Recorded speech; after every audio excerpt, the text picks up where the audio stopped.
ओम साई राम। नमस्कार सांग माने। आज मु बनाऊँगी स्वीट पोटाटोर चाट। प्रथमे स्वीट पोटाटो को भल भाव धोई नेली, तापरे पीस पीस करी काटी एयर फ्रायर रे 180 डिग्री सेल्सियस रे 18 मिनिट पाई सिझिबा पाई छाड़ीदेली। यह भल भाव सिझी होई गलानी कि नाही चाकू साहाय्य रे देखिनेली।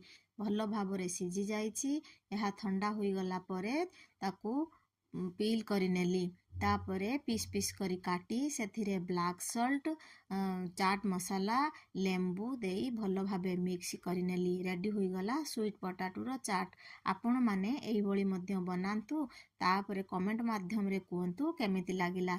आपण मानक पाखरे जदि चुली अवेलेबल थाए चुली रे मध्य पोड़ी पारिबे, नहेले सिझाई मध्य एमिति प्रस्तुत करि पारिबे।